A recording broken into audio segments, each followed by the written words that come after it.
Bom dia, povo de Deus, graça e paz a todos vocês. Tá feliz? Sim, graças a Deus, né? Felizes, afinal, as misericórdias do Senhor, elas se renovaram para nós nas nossas vidas e Ele nos dá, graças a Deus, mais um dia, mais uma oportunidade para servi-lo, né? Grande, como diz o texto, é a tua fidelidade, aleluia. Você já sabe, né? Vocês que já nos conhecem, mas não tem problema nenhum a gente repetir. Nós falamos aqui da Igreja Metodista em São Roque, terceira região de Sorocaba. Amém? Sejam bem-vindos, então, a mais um estudo aqui da nossa escola dominical. Tempos ainda, eu diria, infelizmente, porque não podemos nos ver, de escola dominical à distância. Mas que bom que você está aqui, que bom que você está presente conosco. Obrigado por tua companhia. Um abraço para vocês que têm nos acompanhado aqui no nosso canal, assistindo às nossas aulas. Deus te abençoe. Um abraço para você que está dando uma passadinha, uma espiadinha por aqui apenas. A casa é tua também. Como sempre temos dito, né? Nós trabalhamos para que você seja edificado, para que você seja edificada na palavra e instruída em tudo pelo Espírito Santo de Deus que habita em nós. Amém? Glória a Deus. Hoje, dá uma olhadinha aí na aula da turminha. Turminha que eu digo que são as nossas crianças, tá? Essa aula das crianças, ela estreou alguns domingos atrás. E é bem parecido, né, com o tema que nós vamos estudar hoje. Como dissemos, então, na semana passada, no final da nossa aula, hoje nós vamos fazer um Ctrl+C, Ctrl+V, vou fazer o copia e cola aqui e pronto, né? Tá pronta a nossa lição. Só queria fazer uma observação que a aula 8 é a aula das crianças e a aula 20 é a nossa aula, tá? Isso tudo rabiscado aí é problema de professor mesmo, tá bom? Então vamos lá. A aula 20, que nós vamos estudar um pouquinho hoje, meus queridos, minhas queridas, ela traz o seguinte título: Conversando, a igreja se entende, olho no olho, tá bom? E os objetivos, você está vendo aí na tela os objetivos da nossa aula, como sempre tem repetido aqui, são dois os objetivos, né? Um pouco de reflexão e o outro é um pouco de parte prática, né? Sai um pouco da teoria e caminha para a parte prática. Então, o primeiro objetivo é refletir sobre a importância do diálogo para manter relações que sejam saudáveis. E o segundo objetivo, né? Alertar ou nos alertarmos, né? Sobre o perigo de pré-julgamentos em relação às atitudes, principalmente de pessoas ou de grupo de pessoas, ok? Então, sobre o tema, a gente entende que a convivência em comunidade de fé, como a gente está falando aqui, a igreja se entende, vamos trazer para dentro da nossa igreja, mas isso vale em todos os lugares onde você está, onde você mantém relacionamentos, tá certo? Então a convivência em uma comunidade de fé, ela nos desafia em todo tempo, todo momento a dialogar para encontrar saídas, para encontrar soluções e para que se evite, né, para que os mal entendidos sejam de alguma forma mal evitados. Mal entendidos que podem surgir na nossa caminhada, tá bom? Então, uma igreja unida e não uniforme, ela precisa ter, no diálogo, na conversa, a estratégia para aparar as arestas que porventura aconteçam, para desconstruir julgamentos precipitados, para também, através do diálogo, afinar os propósitos e reafirmar princípios. E como nós vamos estudar um pouquinho de Antigo Testamento, nós vamos falar sobre o povo de Israel aqui, tá bom? Então, o povo de Israel, na experiência que eles tiveram da divisão das terras, ao fazer opção pelo diálogo, ele manteve a comunhão entre os povos, entre as tribos, preservada. Esta experiência, né, das tribos nos ajuda a lembrar que é conversando que a gente se entende, tá bom? Vamos saber um pouquinho mais dessa história, então? Vamos lá? Como sugestão apenas, né, o título a lição traz como tema, como texto fundamental para a gente, Josué 22, de 10 a 34. Mas como sugestão apenas, porque isso melhora bastante, né, nos ajuda bastante no entendimento, na compreensão, no contexto todo da história. Esses dois textos que estão colocados aí, a gente sugere que vocês leiam, tá bom? Para que facilite, então, sobre a história, sobre o tema que nós vamos estudar. É apenas sugestão, mas ajuda muito se você fizer a leitura desses textos. Eu sei que agora não dá para parar o vídeo, né? O vídeo está estreando, na estreia parece que não dá para parar o vídeo, não sei. Mas depois, quando você for rever essa aula, dá uma olhadinha no texto, anota como o texto principal aí nas suas anotações e volta para ler esse texto depois, tá? Por falar em ler texto, a gente vai dar uma corridinha na Bíblia hoje, como sempre, tá bom? Então daqui a pouco a gente lê o texto base, o texto principal, mas vamos conversar um pouquinho sobre esses dois textos, então, sobre esses fatos e situações que serão base para que a nossa aula se desenvolva, né? Como se fosse um pano de fundo, tá bom? Então vamos lá, fundamento bíblico por dentro do assunto, contextualização, como eu sempre digo, eu gosto muito dessa parte. Nos versículos 43 a 45 do capítulo 21, nós lemos a confirmação de que o Senhor fez ao povo, para o povo, né, tudo quanto ele jurou aos seus pais.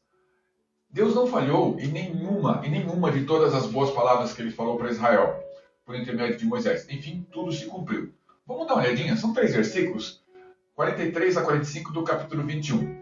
Desta maneira, deu o Senhor a Israel toda a terra que juraram, então, como eu disse, né, dar a seus pais, e a possuíram e habitaram nela. O Senhor lhes deu repouso em redor, segundo tudo quanto jurara a seus pais. Nenhum de todos os seus inimigos resistiu diante deles. A todos eles o Senhor lhes entregou nas mãos.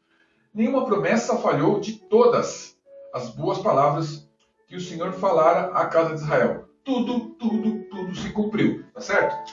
Então, como eu disse, por intermédio de Moisés, Deus passou as orientações e tudo se cumpriu.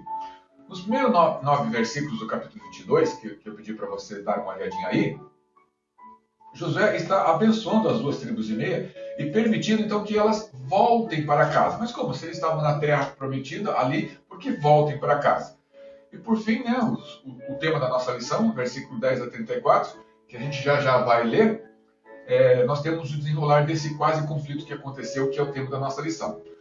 Um pouquinho então sobre como contexto, né, como fundamento bíblico, sobre o livro e a pessoa de Josué. A gente pode entender que a palavra-chave do livro de Josué é conquista, tá bom? Josué foi um general que liderou a nação para a conquista da terra de Canaã. No livro de Josué, no caso, né, nós estamos falando de Josué, a gente nota uma narrativa que vai dar de guerra e paz. Em tempos de guerra, metade praticamente dos 24 capítulos fala de guerra, de conquistas, de batalhas contra povos inimigos e de um período de descanso e de repouso depois. Então, como eu disse, né, nos primeiros 12 capítulos, o povo de Israel conquista a terra de Canaã. Na revista anterior que nós estudamos, você vai ver a fotinho dela aí, né? Era Viver com Fé e Sabedoria. Nós estudamos uma lição lá, que era a lição número 3, Fé na Palavra, Força para a Vida. Essa lição nos falava um pouquinho sobre esse momento de transição, né? Opa, era um momento de crise. Moisés tinha morrido e agora o que vai acontecer desse povo? Josué assume. Deus fala com Josué, Deus o encoraja, Deus dá força para aquele caminho, ok? Naquela lição, então, quando nós estudamos, é a lição número 3, acho que é a terceira lição, a gente não tinha nem a revista em mãos ainda quando nós estávamos estudando essa lição. Nós vimos o seguinte, Josué tinha um grande desafio. Que desafio tinha sido colocado para Josué? Conduzir o povo à posse da terra prometida. E o grande líder, né, tinha acabado de morrer aí. Era uma situação completamente difícil. E como dissemos já, né, a leitura dos capítulos 1 a 12 mostra que houve muita luta, muitas batalhas foram empreendidas para se conquistar a terra prometida. Foram 5 anos de lutas e guerras. Então vamos dar uma olhadinha em alguns textos bíblicos, então, começando por Josué, no capítulo 11, versículo 18. Josué, capítulo 11, 18, diz assim: por muito tempo, Josué fez guerra contra todos esses reis. E aqui ele vai, no capítulo 11 de Josué, relatar todos os reis. E já no capítulo 2, versículo 7, ele fala assim: são estes os reis da terra aos quais Josué e os filhos de Israel feriram daqui do Jordão. E relaciona o nome de todos eles aqui. E o versículo 24 do capítulo 12, ao todo 31 reis. Isso mesmo, né? Presume-se então que, conforme historiadores, que foram 5 anos de lutas e 31 reis derrotados. O que a gente pode entender disso tudo, né? Podemos entender também que o livro de Josué é uma sequência do livro de Deuteronômio. Assim, ou tal qual, o livro de Atos, ele acaba sendo uma sequência dos evangelhos, tá bom? A narração da história nos mostra o quanto é importante. Importante o quê? Obedecer e ser leal para se atingir o sucesso. Deus falou, Josué, grava a lei no teu coração, grava e tem ela na mente e no coração. E Josué fez isso, ele trazia para o povo, né, a lei de cor, digamos assim, de cor e salteado. Tá? É isso, né? É isso então que vai, dentro da nossa história, nossa lição de hoje, nos interessar para esse estudo. O povo aprendeu, né, valiosas e preciosas lições durante suas campanhas militares, envolvendo mais de 30 exércitos inimigos. O que o povo aprendeu? O povo aprendeu, e algumas vezes com perdas, com muita perda, com perda de homens, com perda de vidas, que mais do que poderio militar, superioridade numérica, a vitória vem pela fé que eles tinham, que eles têm em Deus. Né? E a vitória vem, como eu disse, né, pela obediência à palavra do Senhor. Depois que o Deuteronômio justificou, então, historicamente, a doutrina da eleição de Israel e definiu, deixou claro, né, a Constituição teocrática, ou seja, Deus é o centro de todas as coisas, as leis, né, resultante, então, da escolha de Israel como um povo eleito, o livro de Josué vai mostrar, então, a instalação desse povo escolhido, desse povo eleito por Deus, né, onde Deus seria o centro de todas as coisas, né, Deus seria o Senhor da vida deles. O livro de Josué, ele mostra então essa instalação, a instalação do povo eleito na terra prometida. Isso dá para a gente ler em Josué 11, 23. Assim, tomou Josué toda esta terra, segundo tudo quanto o Senhor tinha dito a Moisés. E Josué a deu em herança aos filhos de Israel, conforme as suas divisões e tribos. E a terra repousou, então, na guerra. E como nós vimos nos 12 primeiros capítulos, então, a respeito de muita guerra, muitas batalhas, uma necessidade para se conquistar, então, a terra prometida, né? Tudo poderia ter sido... Essas guerras poderiam ter sido evitadas. Não haveria necessidade de Josué ser um general de guerra. Mas então por que as guerras? Porque o povo foi desobediente. A primeira geração, a geração que saiu do Egito, ela não alcançou a terra prometida. Ficaram no deserto, prostrados mortos no deserto por desobediência, por murmurações contra o Senhor. E assim que acontece. Nos últimos 12 capítulos, após as conquistas, batalhas, a paz reina enquanto o povo de Israel recebe sua nova pátria e nela se instala. E aqui então, a partir desse tempo, nós entramos na narrativa do capítulo 22, que descreve como se deu a solução de um mal entendido que certamente terminaria em guerra se não houvesse uma disposição para que se conversasse, para se dialogar, para se conversar. A gente está falando então que nos primeiros versículos, Josué está abençoando, os primeiros versículos do capítulo 22, né? Josué está abençoando o povo, né?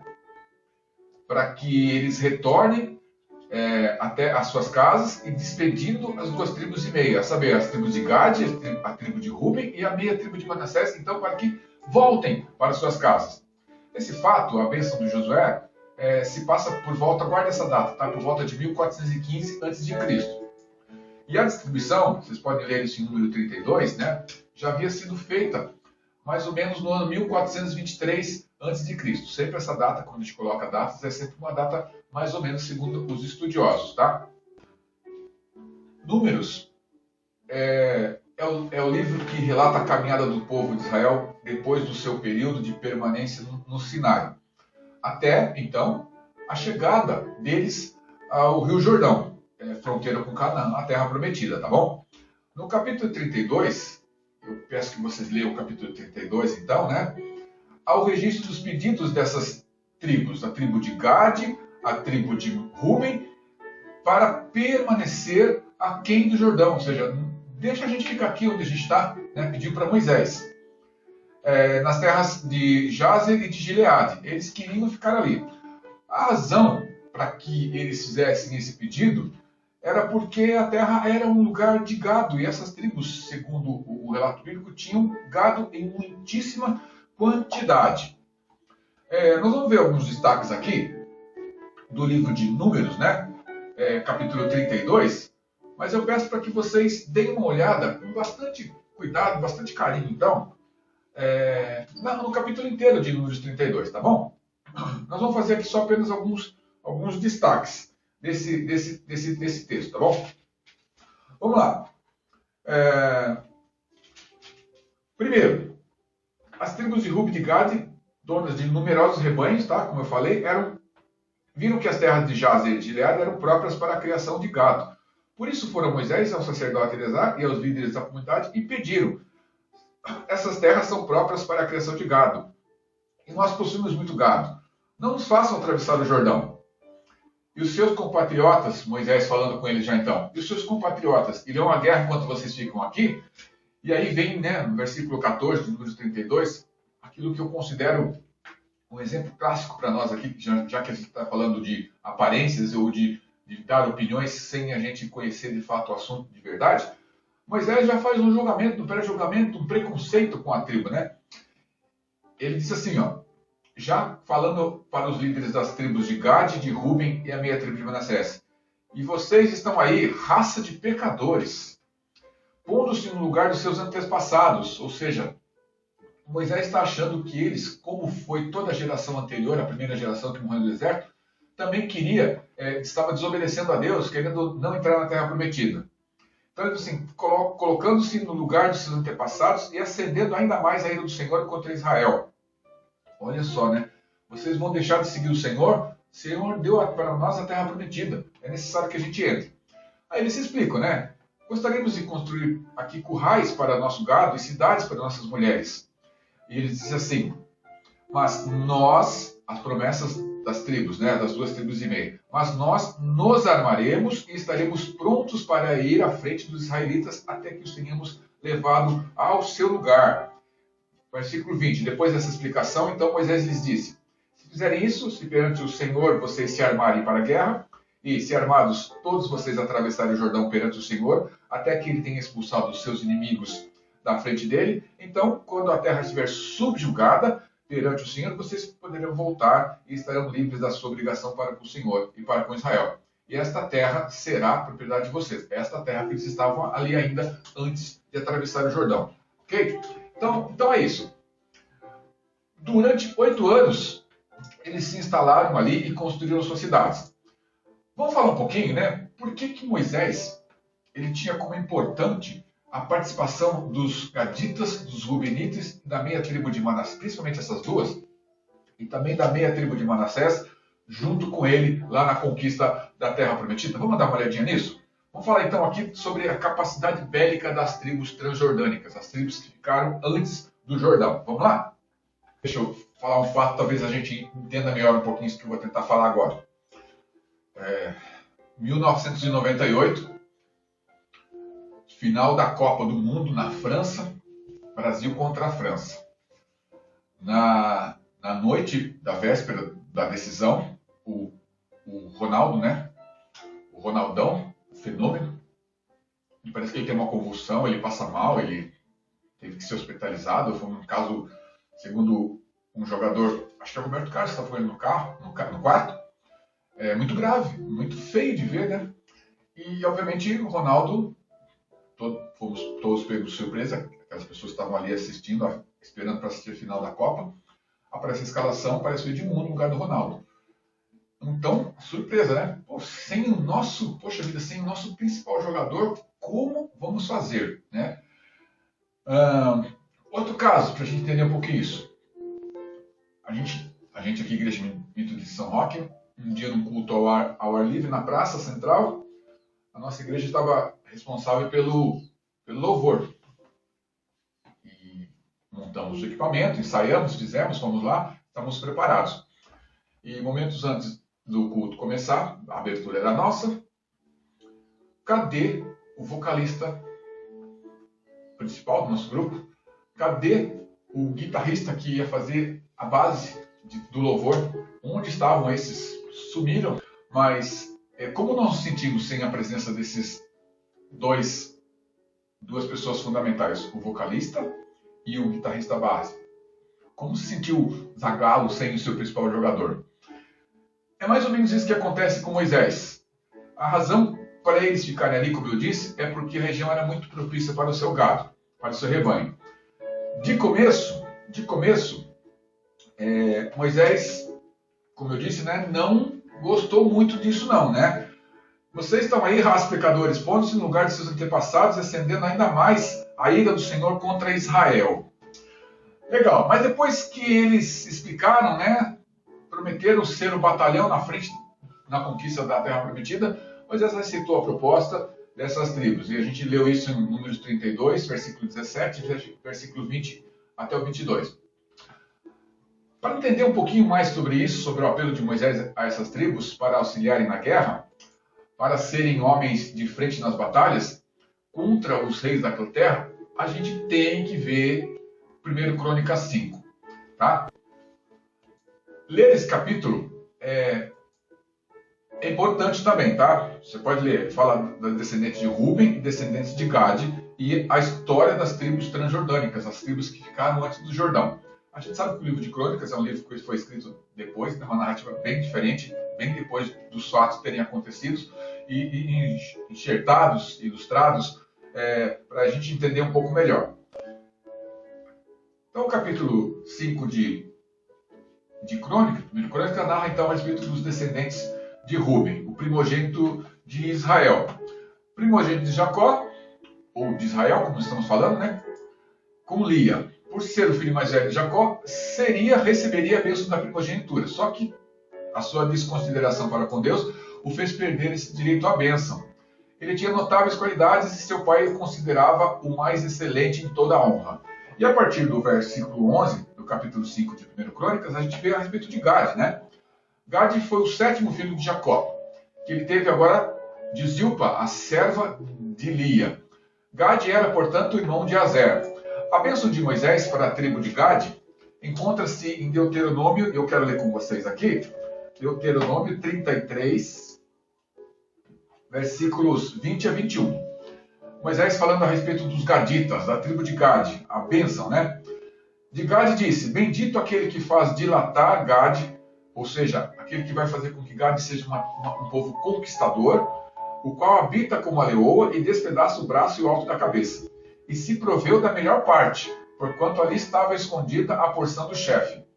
E ele marchou adiante do povo, executou a justiça do Senhor e os seus juízos para com Israel. Ou seja, Moisés já estava abençoando o povo para que o povo fosse, então, adiante de Israel na batalha. E executou a justiça e os seus juízos para com Israel. De acordo com estas bênçãos que nós vemos aqui, os descendentes de Gade seriam um povo guerreiro.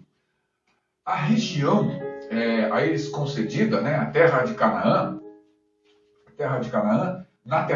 achava-se a leste do Rio Jordão e tinha boas pastagens em água em abundância. Sendo a gente de Gade impetuosa, como eu disse, arrojada e guerreira, não demorou muito para que os seus limites, com uma promessa estava sendo colocada aqui, com uma bênção de Moisés estava sendo colocado aqui, para que esses limites se estendessem além desses, né? E compreendessem toda a região de Gileade. Então, 1 Crônicas 5, 18, diz assim, dos filhos de Ruben, dos Gaditas e da meia tribo de Manassés, homens valentes, olha aí, que traziam escudo e espada, entesavam o arco e eram destros na guerra.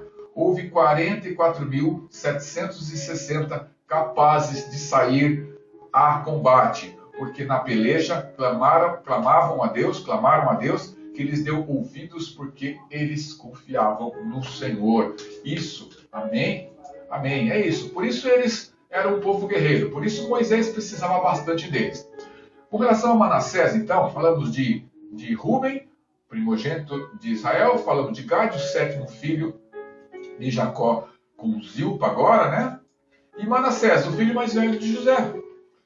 Essa tribo dividiu-se, como estamos vendo nesse estudo, na Terra Prometida. E foi uma divisão simplesmente territorial. Não houve briga, não houve desentendimento, não houve nada. Parte ficou, você pode ver no mapa aí, né? Parte ficou a leste, parte atravessou o Rio Jordão e ficou a oeste, tá bom? Estabelecendo só a oriente do Jordão e a outra meia, então, ficou a região ocidental.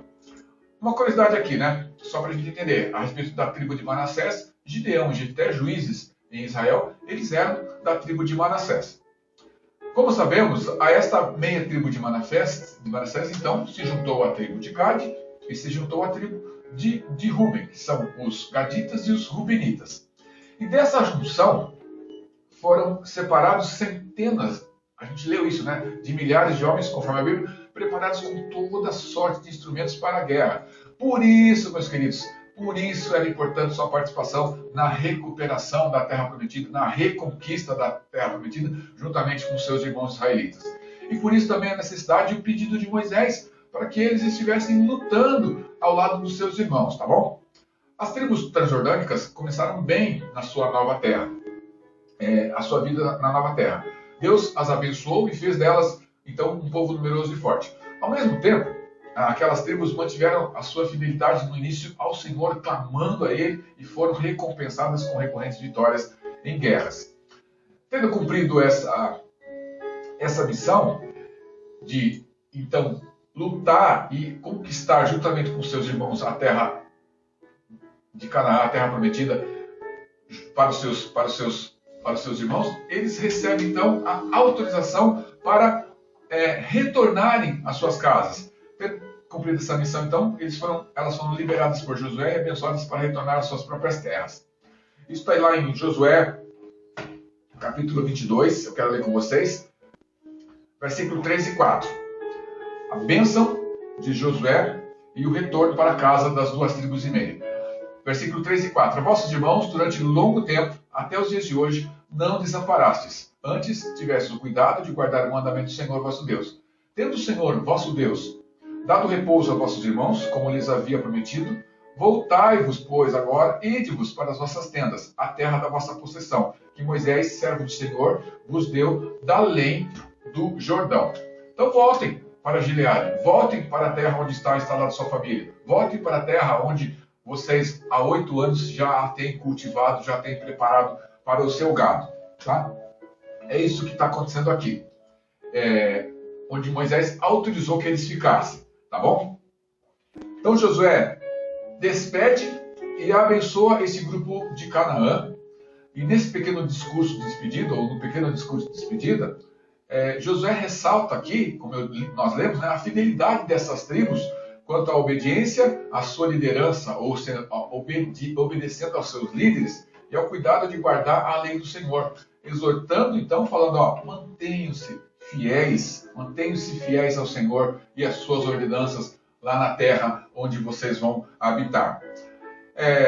O texto que a gente vai ler, então, que é o que chamamos de texto principal, é 22, 10 a 34. Meus queridos, é um texto longo, né? A gente poderia ler o texto para uma melhor compreensão, mas eu vou deixar como lição para vocês lerem o texto depois de Josué 22, 10 a 34, tá? E durante a explanação da lição, a gente vai só citar alguns versículos aqui, tá bom? Só fazendo destaques aqui, então. Eles construíram, voltando para suas terras, as 2 tribos e meia construíram um altar grande e vistoso. Os filhos de Israel ouviram dizer a respeito desse altar. Ouvindo isto, os filhos de Israel que estavam na parte ocidental, tinham atravessado o Jordão, que eles tinham construído o altar, eles saem, se preparam para ir à luta contra os chamados ou entendidos agora por eles terem ouvido falar de pessoas de povo infiel. Tá vendo? Ficaram lá e agora já estão armando um altar para outros deuses, né? E aí, antes disso acontecer, de saírem a peleja contra eles, né? Eles enviaram alguns príncipes, juntamente com o sacerdote Finéias, para conversar. E foi aí que eles conversando, eles chegam a uma conclusão. Mas então vamos lá. As aparências enganam. Nós já ouvimos isso, beleza? Tranquilo? E eu diria assim, e quantas vezes nós já tivemos experiências de enganos quando deixamos que as aparências guiem as nossas condutas, né? Como somos guiados. Você está vendo aí, né? Uma foto. Eu quero colocar aqui a palavra rótulo, né?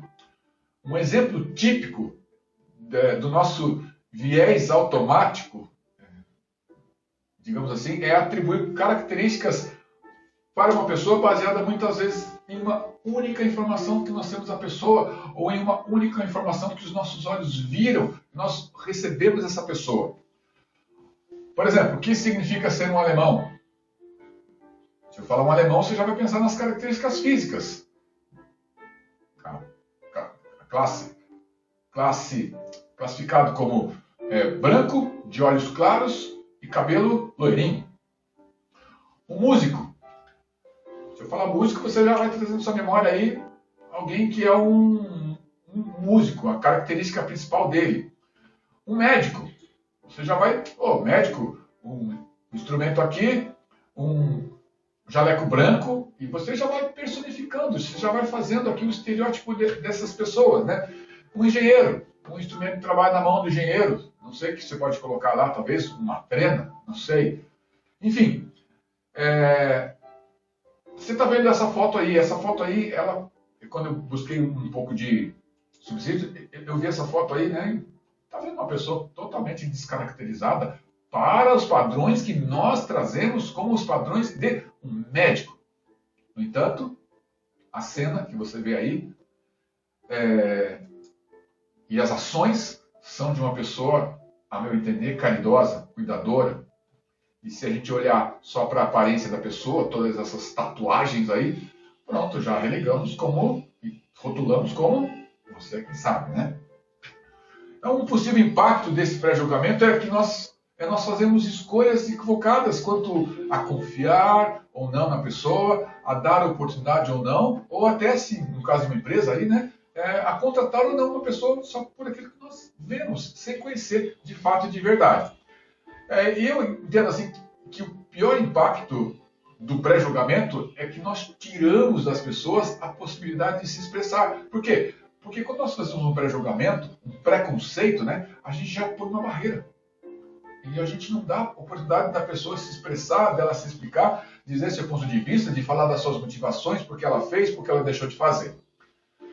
Nem tudo estão... Eu falei agora de rótulo, né? E agora dá uma olhada aí. Nem tudo é o que parece ser. O que você está vendo aí? Rapidamente. Isso. Pode falar. Você está vendo o ovo? Gostoso, né? Parece que bem molinho, estaladinho aí, né? Batata frita e o molho na batata frita. Talvez molho barbecue, para quem gosta, né? Não sou muito fã, não. O molho de sua preferência. É isso que você está vendo aí, né? Pois é, nem tudo é o que parece ser. Na verdade, o que está aí, e essa foto é famosa já, né? É iogurte, pêssego, maçãs cortadas em tiras e um toque de molho. E eu diria que, aí eu vou buscar aquilo que eu gosto, né? Um molho extraído talvez de um doce de goiaba, uma goiabada. Outra foto, nós falamos de rótulo, nós falamos de nem tudo é o que parece ser e que as aparências enganam. Essa foto aí, o cara está casando com um cavalo? O noivo e um cavalo? Não, olhando bem tranquilo agora, mais tranquilo, a gente vê que é uma noiva, né? É uma mulher vestida de noivo e está sobre um cavalo branco, ok? Essa segunda foto, então, ela me fez lembrar de Ló, né? Quando ele escolhe a terra pela sua aparência, né? As campinas, né? E Abraão fala assim, ó, você pode escolher o que você quiser aqui, né? Para onde você for, se for para a direita, eu vou para a esquerda, se for para a esquerda, eu vou para a direita. E ele escolhe, obviamente, a terra onde tem mais verde, né? E como a gente sempre disse, ele não escolheu errado. Ele escolheu a terra certa. O problema é que quando ele foi para a terra, ele não levou Deus no seu coração. Então aí, a melhor terra, a melhor aparência pode ser... quanto melhor for aos nossos olhos, se o Senhor não estiver no jogo, olha, não adianta nada. Então a gente vê aí, né, que o que está aparecendo aí, né, tudo aparente, né, no caso, por baixo não tem nada. E o outro que acho que ficou com o que não é nada, né, e vai conquistar, a princípio, parece que um grande prêmio, né, essa grande cenoura aí, né. Imagina quanto esse coelhinho, se ele for um coelhinho crente, ele vai dividir com o outro, né. Então é isso, meus queridos. Os nossos comportamentos e escolhas de vida, eles são muito influenciados pela forma como nós vemos o mundo. E como nós vemos o mundo e como nós atribuímos significados para aquilo que os nossos olhos veem, para aquilo que nós vemos. O nosso cérebro, ele identifica padrões nas situações que nós experimentamos e depois de um determinado tempo, de ver uma, duas, três vezes, o nosso cérebro é capaz, de forma assim automática, né, de disparar uma reação comportamental sem passar por uma nova reflexão. Esse mecanismo da nossa memória, você que aprendeu a dirigir, né? Quando eu estava fazendo autoescola, fui engatar uma marcha, a marcha entrou errada, a primeira coisa que eu fiz foi olhar para o câmbio. Aí o instrutor falou, não pode olhar para o câmbio não. Mas eu quero engatar a marcha aqui, eu não sei entrar. Não, você tem que olhar para frente, você não pode olhar para o câmbio. Então no começo você quer olhar tudo, né? Depois é tão automático que você vai na sequência, na frequência ali que o teu carro está pedindo. Mas enfim, então, esse mecanismo de memória é ótimo. E sem ele, eu diria assim, que a nossa vida seria bem complicada. Imagina então, você toda vez que você for atravessar uma rua, você tivesse que parar ali e falar assim, peraí, agora é a hora de atravessar a rua. O que eu tenho que fazer? Atravessar a rua. Eu tenho que procurar onde tem faixa de segurança. Opa, tem faixa de segurança ali. Vou atravessar. Não, opa, tem faixa de segurança, mas eu tenho que esperar, tem um sinal ali. Tenho que esperar ele abrir para eu atravessar. Tudo isso, né? Isso facilita. Então imagina se toda vez que eu tivesse que atravessar a rua, eu tivesse que buscar na minha mente lá o significado de uma faixa de pedestre ou de um sinal que me autorizasse. Então, para combinados sociais, eu estava dizendo dirigir, de mudar a marcha automaticamente, né? Quem tem carro automático talvez não precise, né? Mas, para combinados sociais, que mudam, digamos assim, onde as mudanças são raras, né? Esse mecanismo nos poupa tempo. Porém, meus queridos, minhas lindas, em relacionamentos, agir de forma automática, sem nos darmos o tempo necessário para percebermos o que de fato está acontecendo, pode ser uma receita, eu diria, para uma péssima escolha e para um resultado final não muito agradável, né?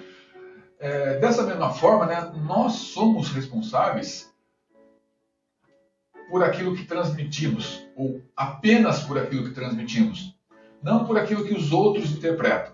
Da mesma forma que eu interpreto uma situação quando eu a vejo, os outros têm que interpretar em mim aquilo que eu quero passar. Portanto, como cristãos que nós somos, nós temos que procurar dar os bons exemplos sempre, tá bom? Então, vou repetir essa frase. Nós somos responsáveis apenas por aquilo que transmitimos, não por aquilo que os outros interpretam em nós. Nossa vida em sociedade, em comunidade, em qualquer nível, né?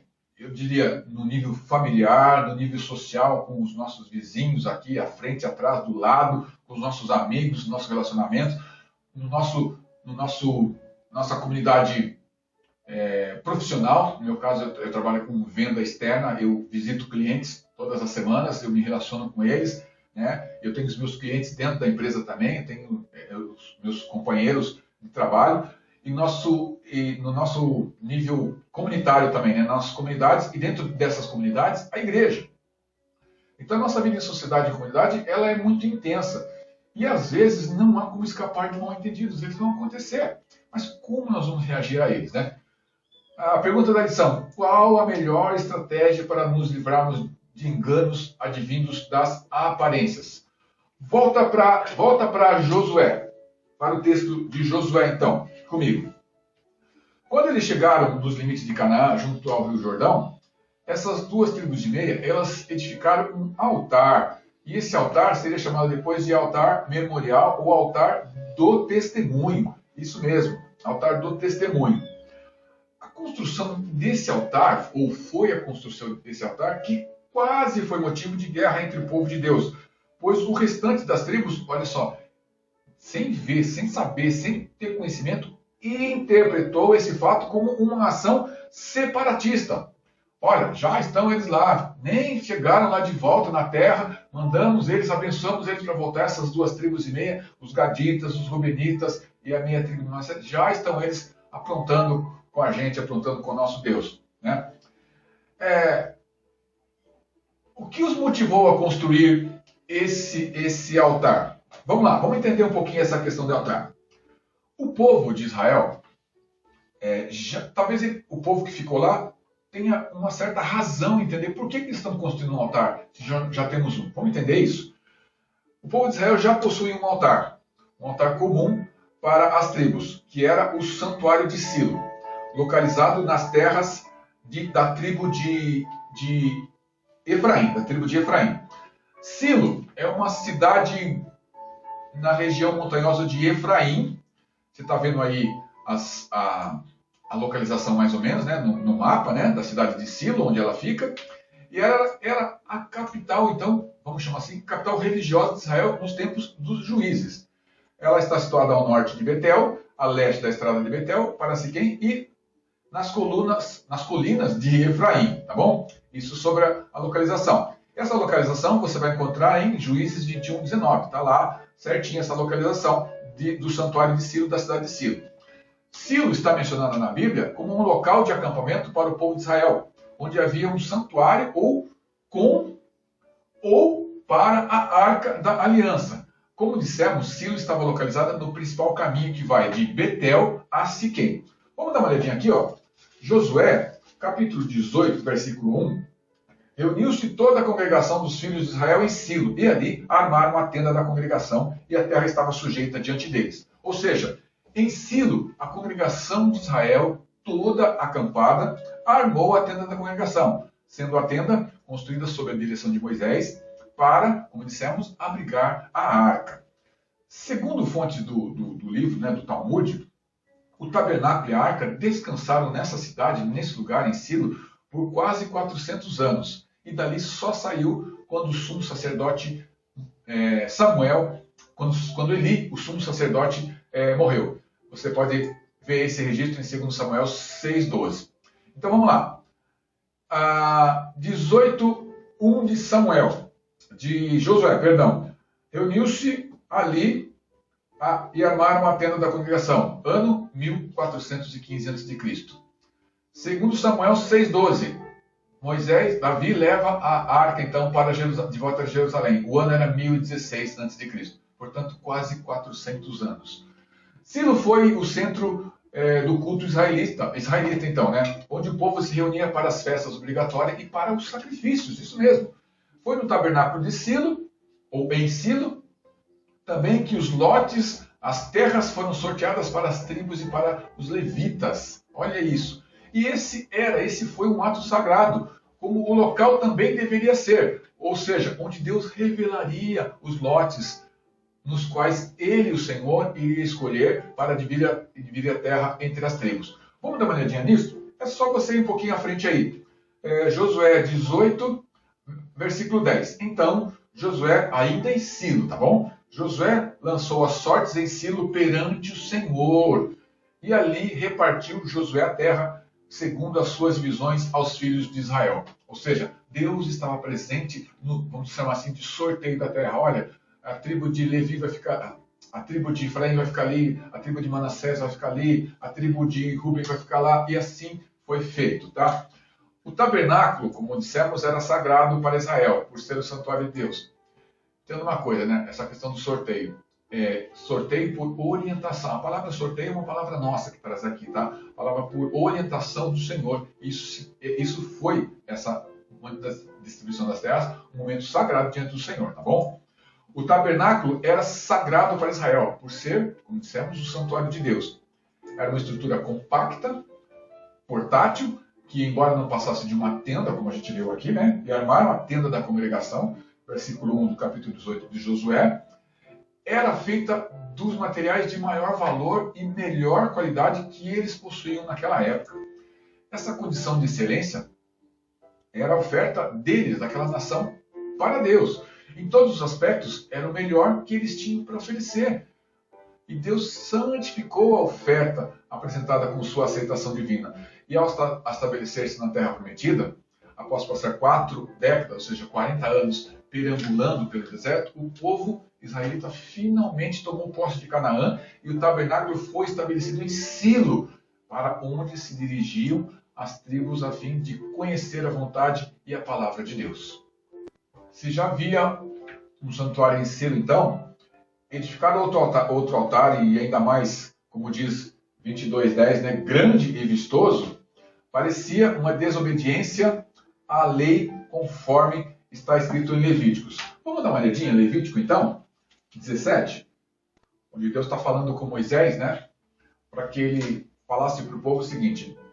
Dizem para o povo, Levítico 17, perdão, versículos 8 e 9. Qualquer homem da casa de Israel, da casa de Israel ou dos estrangeiros que peregrinam entre vós, que ofereceram holocaustos ou sacrifício, e não o trouxer à porta da tenda da congregação para oferecer ao Senhor, esse homem será eliminado do seu povo. Então a lei era clara aqui para eles, né? Outro altar, e ainda grande e vistoso, pareceu aos olhos das 10 tribos que estavam ali na terra de Canaã, uma desobediência a essa lei. E como a gente leu no versículo 10, né? O versículo 10 indica que o altar das 2 tribos e meia, grande e vistoso, conforme a narração bíblica, né?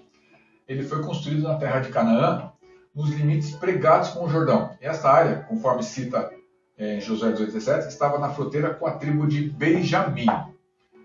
Josué 22:10 então diz assim: vindo eles para os limites pregados do Jordão, na terra de Canaã, ali os filhos de Ruben, os filhos de Gade e a meia tribo de Manassés edificaram um altar junto ao rio Jordão, altar grande e vistoso. Qual era a intenção das 2 tribos e meia?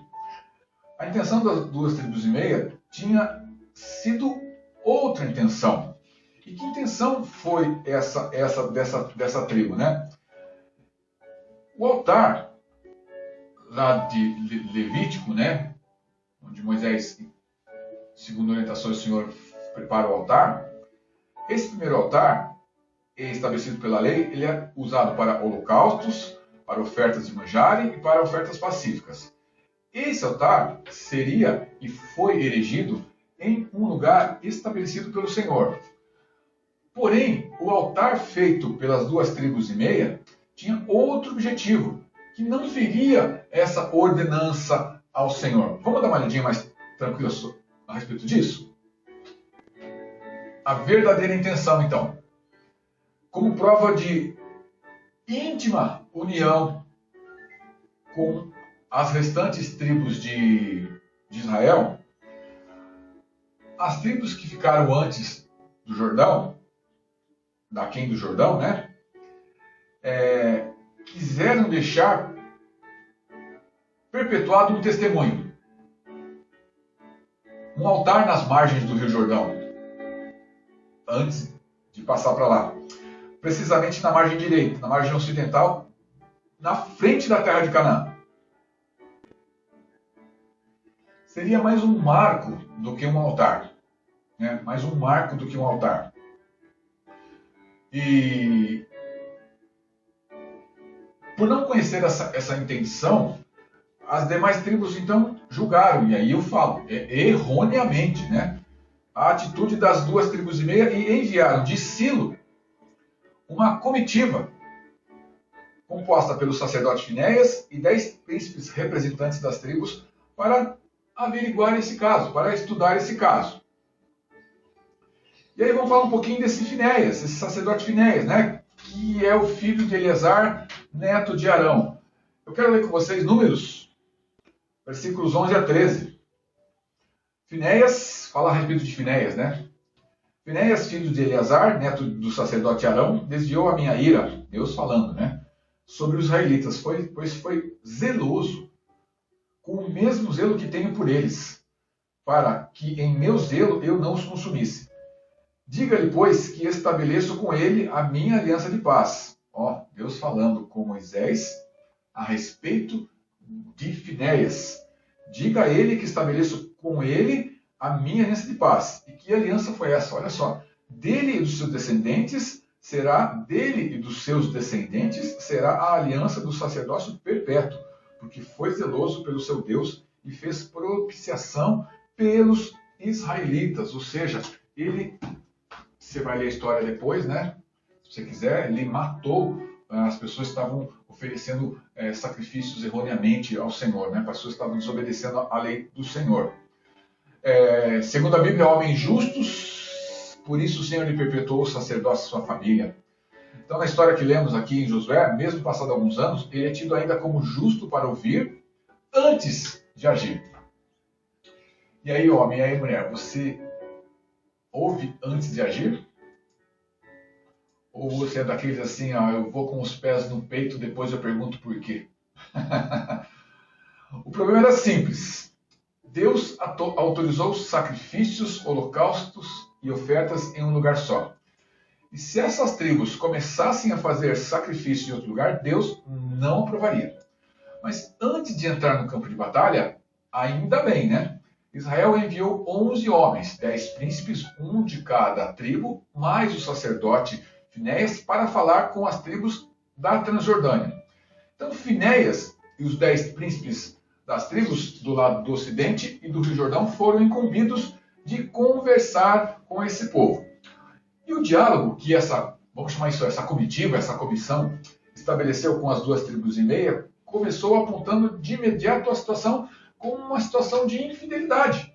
E diz assim, né, versículo 16 aqui, olha só. Eles chegaram e disseram assim: assim diz toda a congregação do Senhor que está na terra prometida, que está em Canaã. Que infidelidade é esta que cometeste contra o Deus de Israel, deixando hoje de seguir o Senhor, edificando-vos um altar para vos rebelardes contra o Senhor? Então, mesmo saindo de lá com a intenção de conversar, já chegaram, vocês estão errados. Talvez não totalmente errado, eu vou complicar um pouquinho a nossa compreensão sobre isso, talvez não totalmente errado, porque eles ouviram falar que estavam construindo um altar. E não poderiam fazer isso. A gente acabou de ler isso aqui, certo? De imediato eles entenderam isso como infidelidade. Mas os versículos 21 a 28 registram a defesa. Então eles vão e se defendem das duas tribos e meia, que fazem questão de mostrar o equívoco sobre o fato. Pois, diferentemente do que os príncipes, ou seja, a comitiva e Finéias, entendiam, o altar não era prova de infidelidade.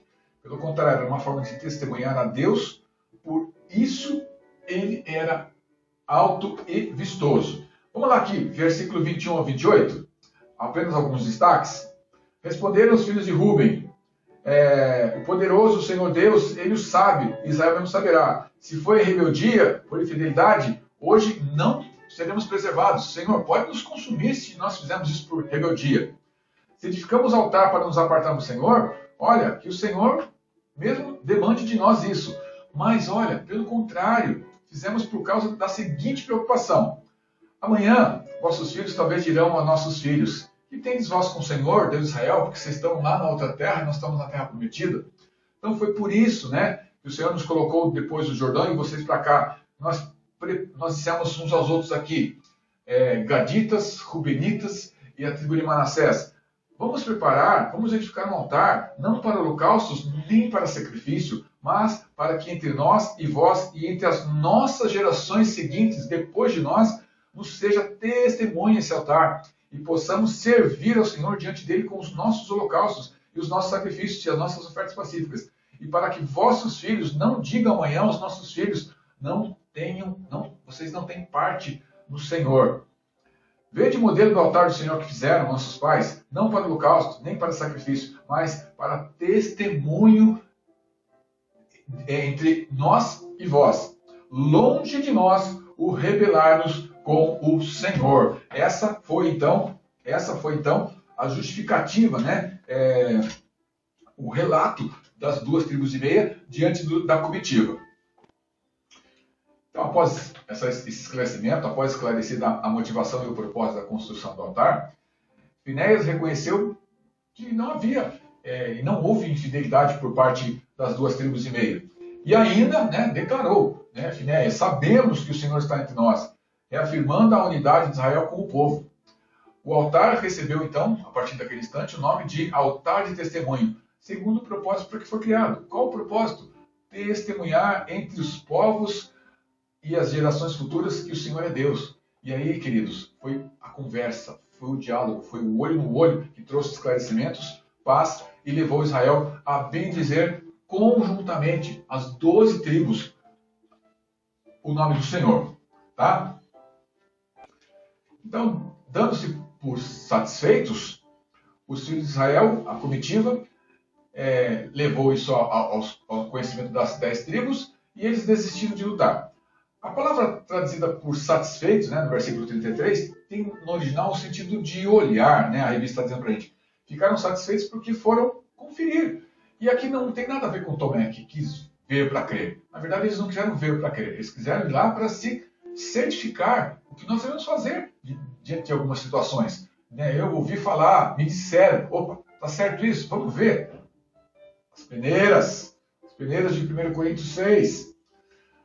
Ao saber o que de fato aconteceu, viram que estavam enganados. Ou seja, aí que está a pior parte, eu diria, né? A gente aceitar ou entender que estava enganado, né?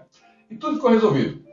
De fato, foi conversando, olho no olho, com sinceridade, que a paz e a unidade foram preservadas e o nome do Senhor, como dissemos, como lemos aqui, e o nome do Senhor foi glorificado.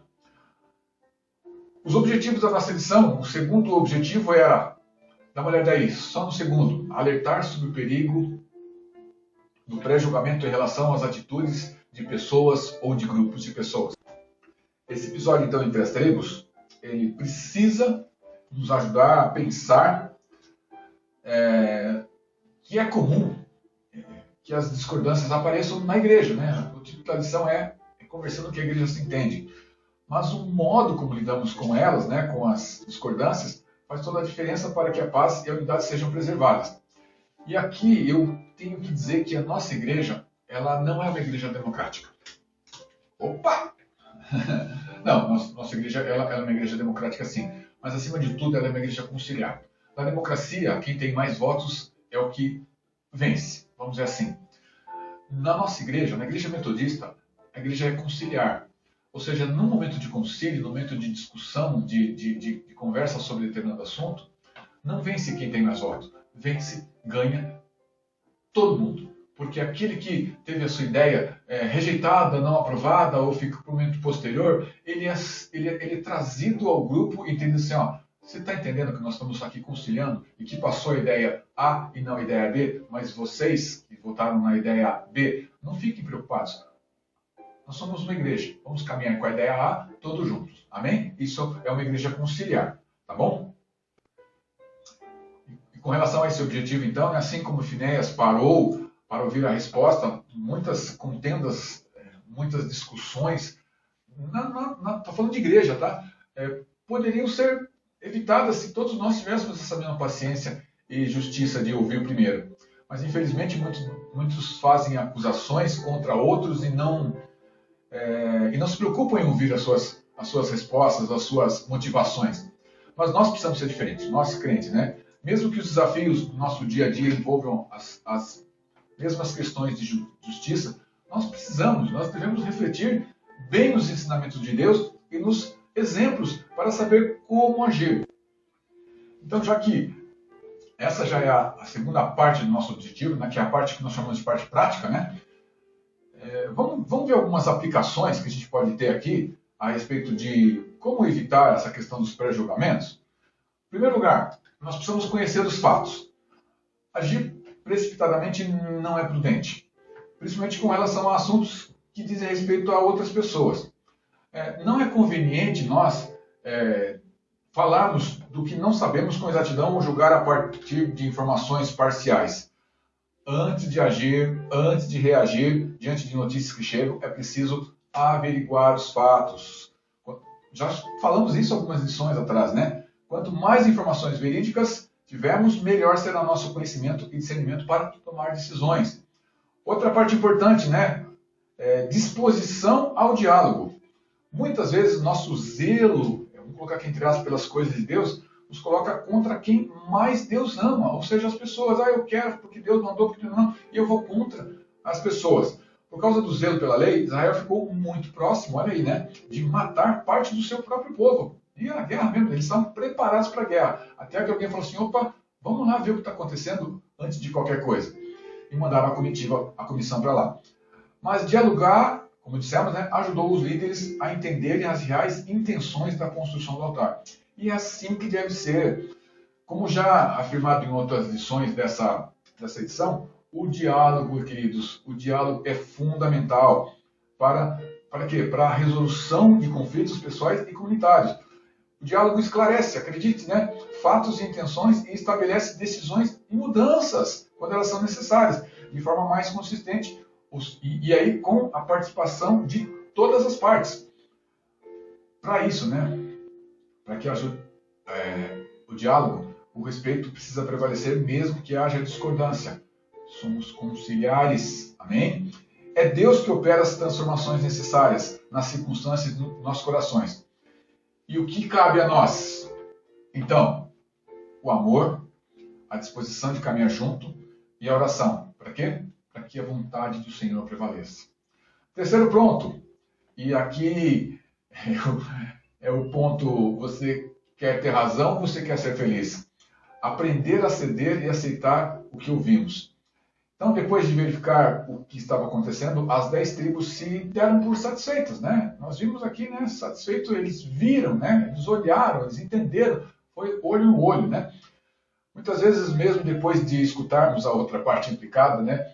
Aí é o homem, é o ser humano, né? O bichinho danado.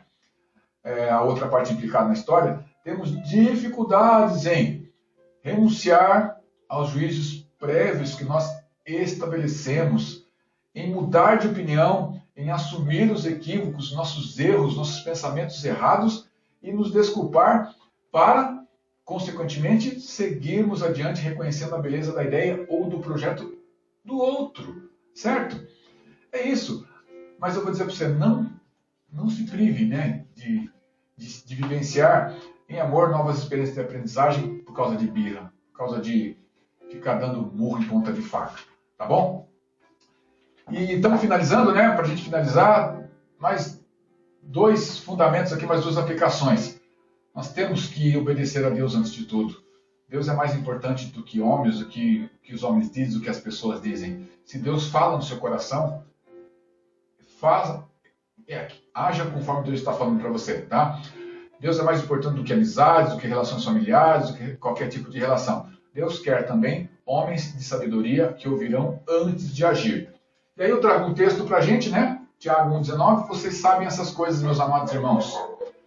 Cada um esteja pronto para ouvir, mas seja tardio para falar e mais tardio ainda para ficar irado. Tiago 1,19. A nossa conclusão, então, é que muitas vezes as aparências enganam e a primeira impressão ela é errada. Por isso, não devemos reagir precipitadamente.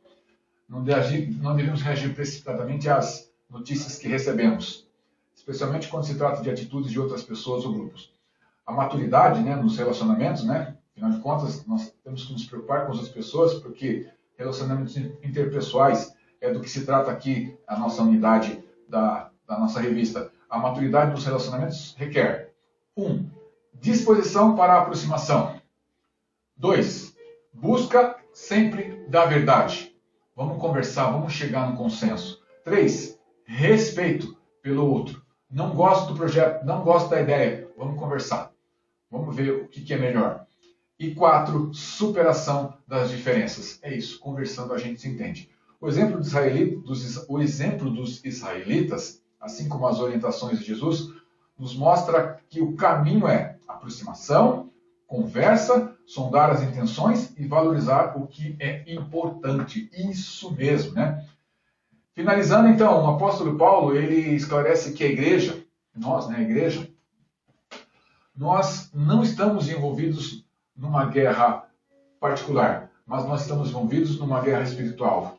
Efésios 6,12, porque a nossa luta não é contra o sangue e a carne, mas contra os principados e potestades, contra os dominadores deste mundo tenebroso, contra as forças espirituais do mal nas regiões celestiais. Isso mesmo. Em outras palavras, Paulo está dizendo aqui para nós que a nossa guerra não é contra coisas que nós vemos, contra coisas visíveis. Portanto, não devemos julgar pela mera aparência, e sim pelo discernimento do que vem os nossos olhos espirituais.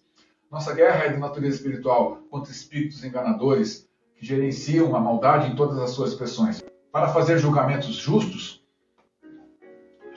se é que nós devemos fazer algum tipo de julgamento, né? Precisamos analisar tudo à luz da palavra do Senhor. A Bíblia é a palavra do Senhor e nosso guia para entender o que é certo e entender o que é errado. Se alguma coisa não concorda com a Bíblia, está errado, ponto final. Mesmo conhecendo a Bíblia e tendo sabedoria, às vezes, humanos, fazemos julgamentos errados, baseados na aparência, com fundamento naquilo que ouvimos, porque somos humanos, né? Então fazemos julgamentos errados, baseados na aparência, baseados no fundamento daquilo que ouvimos, que os outros nos disseram. Altar, queridos, para a gente finalizar aqui. Altar é lugar de sacrifício, é símbolo de adoração, é símbolo de consagração, é símbolo de uma vida com Deus. Não edificamos um altar para nós mesmos. Quando construímos um altar, nós edificamos para adorar a Deus, oferecer sacrifícios a Ele e invocar o seu nome. O povo de Israel ergueu seus altares.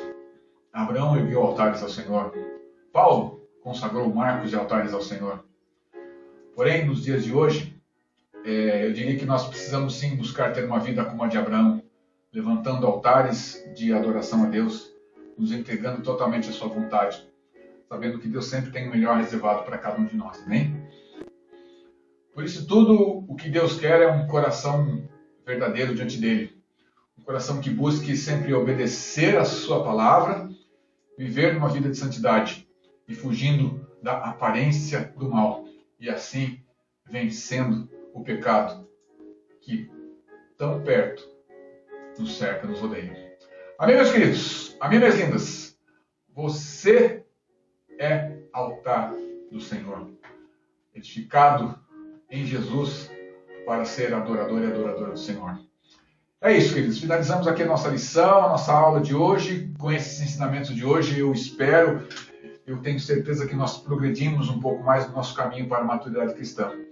Que os textos de hoje nos ensinem a não olhar como vê o homem. Antes de agir, ore. Antes de agir, procure a orientação do Senhor. Antes de agir, fale com alguém, né? Fale com o seu líder, se for necessário. Fale com o seu pastor, fale com a sua pastora. Tá bom? Semana que vem, nós vamos ter uma aula um pouco diferente aqui, tá bom? Então, próximo domingo, dia 18, uma aula diferente. Amém, meus lindos? Amém, minhas lindas? Até lá, então, sempre com a graça de Deus. Obrigado mesmo pela tua companhia, obrigado pelo carinho, obrigado pela tua visita aqui na nossa página. Fiquem na paz, se cuidem, beijo, amo vocês. Tchau. Até semana que vem. Um beijo, meus queridos. Um beijo, minhas lindas.